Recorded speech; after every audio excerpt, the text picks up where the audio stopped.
You've probably heard about a credit score and wondering, what on earth is this magical thing called a credit score? And like, really, it is a magical thing. It's straight out of a fairy tale, because a good credit score, it's like your fairy godmother. It will grant you wishes. And a bad credit score, that's an evil stepmother. It's gonna give you a poisoned apple and like try and kill you with a hunter. That stuff was messed up. Today I am squooshing all the important stuff you need to know into this little video. I'm talking about credit scores. This is one of a two-part series. Today's is about like, what is a credit score? How do they make a credit score? Why is it important? The second video in this series will be on how do you find out what your credit score is? What do you actually have to do to get a great credit score? I'm not gonna mess around with you, just be like this, and this. So hit that subscribe button and the bell to make sure that you are made aware of when that video gets posted. This video is for educational and informational purposes only. Please be sure to do your own research on websites like MyFICO, Experian, TransUnion, Equifax. I'll link below. My name is Kate Moody. You can call me Ms. Moody. I am your money librarian, here to help you outsmart your money so you can have more savings, more fun, and less stress. Mostly though, I'm here because our financial system is way too complicated and I'm sick and tired of seeing people getting run over by it because they don't understand it. No more. You're gonna understand it from now on. What the heck is a credit score? All it is a guesstimation on how likely you are to pay back your loans. That's it. It's a numerical value that tells banks and lenders how likely you are to pay back your loans. Credit score is the same thing as a FICO score, which stands for Fair Isaac Corporation. You don't need to know that. All you need to know is that if somebody says FICO score, they mean credit score. And if somebody says credit score, they mean FICO score. They're the same thing. You're good. The most common range of scores is 300 to 850. But like nobody actually gets an 850, and it's one of these things that you see people online who are obsessed with getting an 850 credit score. Oh my God, get a life, guys. I mean, I'm generally not a kind of person to judge anybody for what you want to do. Like, you do you, boo. If it makes you happy, go for it. But as far as borrowing money is concerned, banks really don't see any difference between an 820 and an 850. They're just like, you're awesome. Here's a ton of money. But for auto loans, it's 250 to 900. Auto loans, they have different requirements and whatnot. Think of your credit score like getting a grade in class, right? You have an A through F system. Credit scores, you've got the 850 through 300 system. In general, from MyFICO. In A, you're like excellent gold star. Credit score, anything over 800. A B is anything from 740 to 799. A C is like, it's the American average, more or less. And that is 670 to 739. And then we're hitting the people that banks are gonna make pay out the nose to borrow money from, if you can even get the banks to lend you money. A D, 580 to 699. And those are the people who are getting like 17% interest. You are not going to be one of those people. You are going to do this right. You're going to watch the next video that will tell you how to get a great credit score. Below a 580, according to this website, ain't nobody lending you money unless their name is like Mickey Smallnose or Tony No Teeth. Don't borrow money from Tony No Teeth because you probably want to keep your kneecaps. Maybe I shouldn't joke about that sort of thing. Okay. Every single lender uses different ranges to determine what is excellent, what's good, what's subpar. Just because your credit score may not land exactly within the range I am giving you today doesn't mean that it won't land within the range your bank uses. Who makes this score that tells lenders how responsible of a borrower I am? Okay, there's a few different credit rating agencies in America, but there are three major credit rating agencies in America. TransUnion, Equifax, and Experian. Those are the major three. They do like 90% of the credit reports and scores. Every agency, every lender, every bank that you have borrowed money from reports to these agencies. And I say everyone, but actually like not all of them report to all of the agencies. So what the agencies have on you may look slightly different.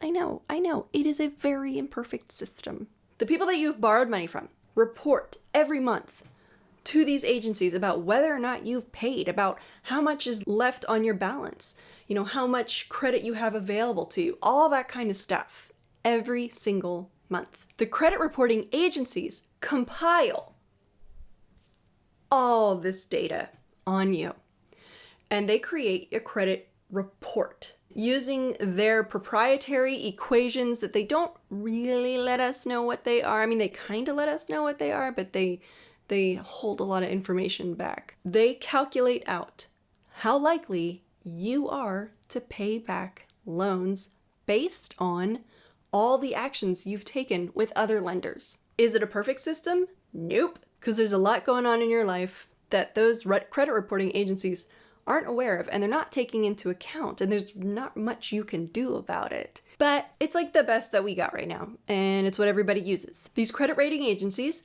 they've got your credit report, and then they've created your credit score. So when you go to borrow money, lenders contact the agencies and they say, this person is looking to borrow money from us. Could you tell us the score and the report? And then the lenders take a look at what your score is and then kind of what's going on in your report. Based on that, they will either say yes or no to whether or not you get the loan, and they'll give you an interest rate based on the likelihood of you paying it back. Never forget, banks are only concerned with their money. Their business is their money. Like, no shade on banks for that particular aspect of their business model. Like, it's what they do. That's all they're concerned about. Are they going to get their money back? And this is where credit scores are super important. If you know somebody who's been trying to improve their finances and could probably use some help understanding what a credit score is, be sure to share this video. Based on your credit score, you will get a different interest rate. If you have a really high credit score, that means you're almost guaranteed to pay back your loan. So banks are competing for you. They want you as their borrower. And they give you really good interest rates because they're trying to lure you into their bank. But if you've got a lower credit score, they're taking a bigger risk by lending you money. Remember, they only care about their money. And they're taking a bigger risk. So you've got to sweeten the deal, so to speak. You got to make it worth their while. You got to pay more. Let's say you go to buy yourself a new car and it's a $40,000 new car. Ooh, it's nice. If you have terrible credit, that monthly payment is going to be $1,441. And you will pay a grand sum of $11,900 in interest. $11,900! If you have amazing credit, your monthly payment goes down by $260. You're only paying $1,178 a month. And the total interest you pay, $2,400. I know! Crazy. But that's the power of interest rates. That is the power of your credit score. That's why credit scores are so important. They literally will cost you tens to hundreds of thousands of dollars.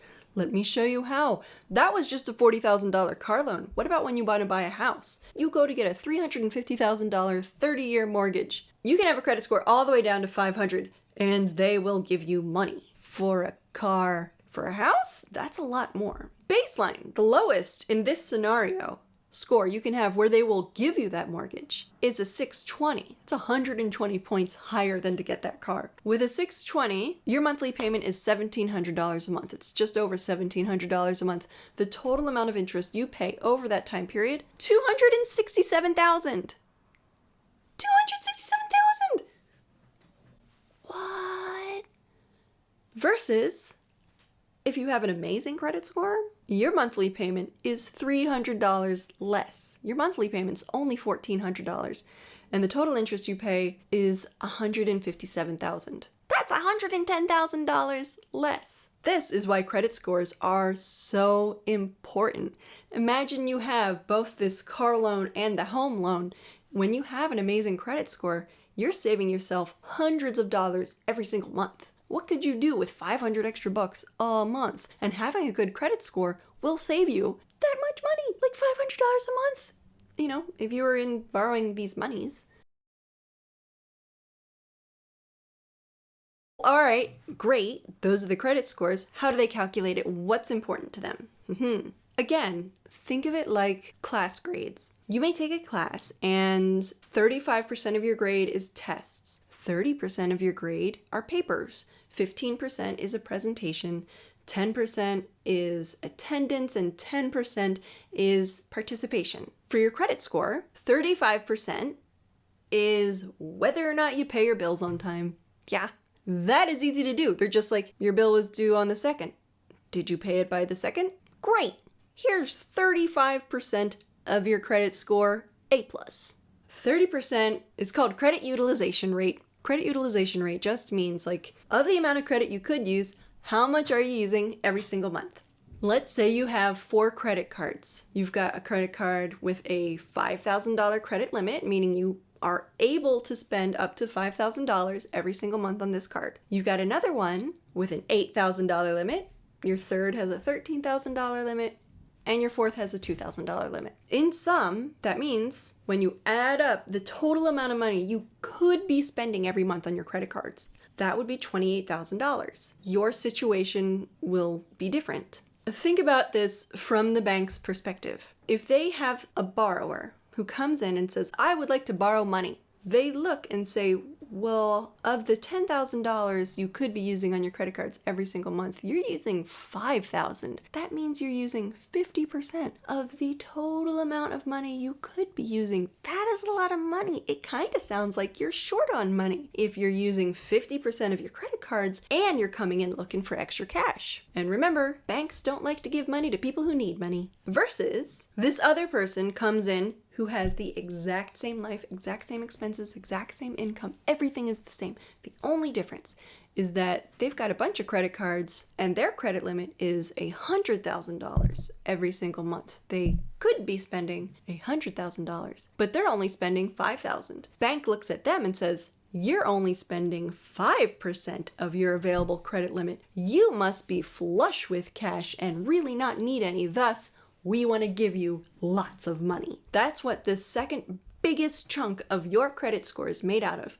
How much of your available credit are you using? I'm going to go into this more in the next video about how to get a great credit score, but basically, they don't want to see you using more than 30% of your available credit. Frankly, they want to see you using just a teeny weeny bit of credit every single month, just enough to prove that you pay back on time, but not so much to show that you actually need money. Those two factors, do you pay on time? How much of your available credit are you using? Make up 65% of your credit score. The next biggest chunk is made up of just how long have you had credit? Because you could have 2 people who pay in full, on time, every single month. But one of them has only been borrowing money for 6 months and the other person has been borrowing money for 20 years. Okay, so like they don't actually keep 20 years of data. They only keep between 7 and 10 years worth of data, depending on what it is. But really, like your credit report only goes back about 7 to 10 years, depending on what it is that they're looking for. If you have 10 years of on-time payments, that person simply has much more data to prove that they will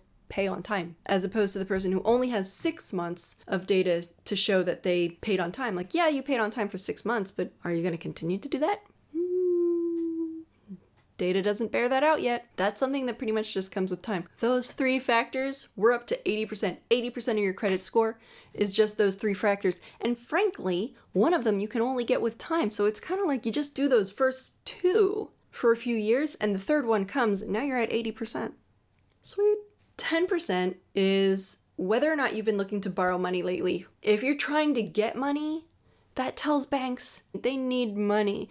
Ooh, people who need money tend not to have enough money, so let's not give them any money. Yeah, I know from the borrower's perspective, it makes no sense, but from the bank's perspective, it actually does make sense. Because again, they're just concerned about getting their money back. That's all they want. When they see that you've been shopping around looking to get loans, looking to get credit cards or whatever, that can cause your credit score to go down because they don't know what's happening. They don't know if it's something like you lost your job or if it's something like you're trying to get a lot of reward points to get a free vacation or something. They don't realize that. What they do see is that you suddenly need a lot of money. The last 10% is credit mix? What kinds of loans have you been taking out? There's sort of way too much to chew on here for my, remember, squooshed video, where I'm trying to get you the most important data that you need to know. But basically, there are some loans that are sort of more secure that pay for themselves, and there are other loans where the money's just going out, right? Like if you're buying sneakers and stuff, that's just money gone. But if you have like a mortgage, that is something that actually keeps its value and even increases in value in time, unlike the sneakers, unless they were like Air Jordans or something. I don't know. I don't know sneakers very well, but that's a thing. I don't think I look very cute in sneakers, so I don't tend to wear a lot of sneakers as like casual shoes. Note, black marks on your credit report. Things like defaulting on your payments, which is to say not paying, going to collections, going bankrupt. Those sorts of things will have huge impact on your credit score. It's like throwing a little hand grenade into your credit score, those types of items. Although they make a big impression at first, with time, they mellow out fairly quickly. Kind of obviously depending on the situation itself. Some situations kind of minor, other situations way bigger. We have covered what is a credit score ranges. Why is a credit score important? How do they calculate your credit score? We've covered all of that stuff.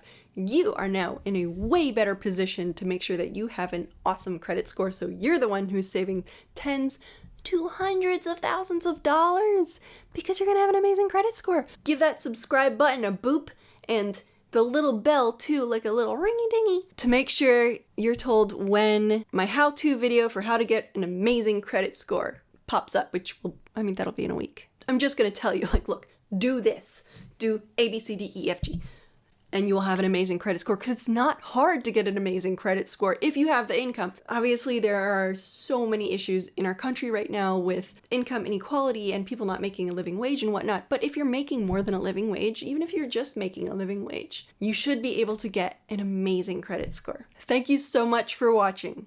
Cheers!